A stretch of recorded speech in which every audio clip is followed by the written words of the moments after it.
जुलाई 8 हमारी प्रतिदिन की रोटी मिनिस्ट्रीज की ओर से आप सबों को नमस्कार। आज के संदेश का शीर्षक आत्मा में स्वतंत्र, माइक विटमर की ओर से। आज के पवित्र शास्त्र का भाग प्रेरितों के काम 4 पद 12 से 22। किसी दूसरे के द्वारा उद्धार नहीं, क्योंकि स्वर्ग के नीचे मनुष्य में और कोई दूसरा नाम नहीं दिया गया जिसके द्वारा हम उद्धार पा सके। जब उन्होंने पतरस और यूहन्ना का साहस देखा और यह जाना कि यह अनपढ़ और साधारण मनुष्य है, तो आश्रय किया। फिर उनको पहचाना कि यह यीशु के साथ रहे हैं। उस मनुष्य को जो अच्छा हुआ था, उनके साथ खड़े देखकर वे विरोध में कुछ न कह सके, परंतु उन्हें सभा के बाहर जाने की आज्ञा देकर वे आपस में विचार करने लगे, हम इन मनुष्यों के साथ क्या करें, क्योंकि यरूशलेम के सब रहने वालों पर प्रकट है कि इनके द्वारा एक प्रसिद्ध चिन्ह दिखाया गया है और हम उसका इनकार नहीं कर सकते, परंतु इसलिए कि यह बात लोगों में और अधिक फैल न जाए, हम उन्हें धमकाएं कि वह इस नाम से फिर किसी मनुष्य से बातें ना करें। तब उन्हें बुलाया और चेतावनी देकर यह कहा, यीशु के नाम से कुछ भी ना बोलना और ना सिखाना। परंतु पतरस और यूहन्ना ने उसको उत्तर दिया, तुम ही न्याय करो। क्या यह परमेश्वर के निकट भला है कि हम परमेश्वर की बात से बढ़कर तुम्हारी बात माने? क्योंकि यह तो हमसे हो नहीं सकता कि जो हमने देखा और सुना है वह ना कहें। तब उन्होंने उसको और धमकाकर छोड़ दिया, क्योंकि लोगों के कारण उन्हें दंड देने का कोई दाव नहीं मिला, इसलिए कि जो घटना हुई थी उसके कारण सब लोग परमेश्वर की बड़ाई करते थे। वह मनुष्य जिस पर यह चंगा करने का चिन्ह दिखाया गया था, 40 वर्ष से अधिक आयु का था। मुख्य वचन प्रेरितों के काम 4 पद 19।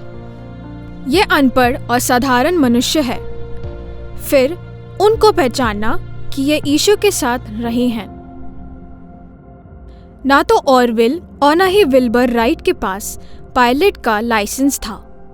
दोनों में से कोई भी कॉलेज नहीं गए थे। वे साइकिल मैकेनिक थे जो सपने देखने और उड़ने की कोशिश करने का साहस रखते थे। 17 दिसंबर 1903 को उन्होंने बारी बारी से 4 अलग अलग उड़ानों में अपने राइट फ्लायर का संचालन किया। सबसे लंबा समय केवल 1 मिनट तक चला, लेकिन इससे हमारी दुनिया को हमेशा के लिए बदल दिया। ना तो पतरस और ना ही यूहन्ना के पास प्रचार का लाइसेंस था। दोनों में से कोई भी शिक्षालय में नहीं गए थे। वे मछुआरे थे जो यीशु की आत्मा से भरे हुए थे। उन्होंने साहसपूर्वक सुसमाचार का प्रचार किया, किसी दूसरे के द्वारा उद्धार नहीं, क्योंकि स्वर्ग के नीचे मनुष्य में और कोई दूसरा नाम नहीं दिया गया जिसके द्वारा हम उद्धार पा सके। राइट ब्रदर्स के पड़ोसियों ने तुरंत उनकी उपलब्धि की सराहना नहीं की। उनके गृहनगर अखबार ने उनकी कहानी पर विश्वास नहीं किया और कहा कि भले ही यह सच हो, उड़ानें अर्थपूर्ण होने के लिए बहुत छोटी है। जनता को यह पहचानने से पहले कि उन्होंने वास्तव में क्या किया है, उन्हें अपने विमानों को उड़ाने और परिष्कृत करने में कई साल लग गए। धार्मिक अगुवे पतरस और यूहन्ना को पसंद नहीं करते थे और उन्होंने उन्हें दूसरों को यीशु के बारे में बताना बंद करने का आदेश दिया।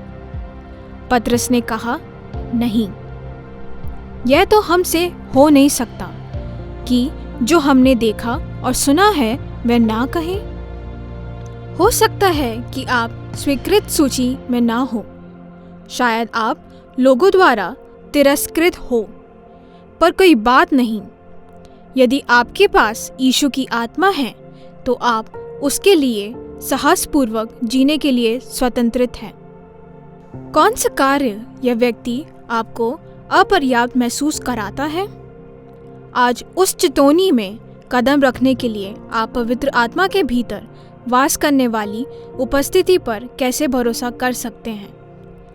हे प्रभु यीशु, मैं आपका हूँ। आप अपनी इच्छा अनुसार मुझे आपके लिए उपयोग करें। आमीन।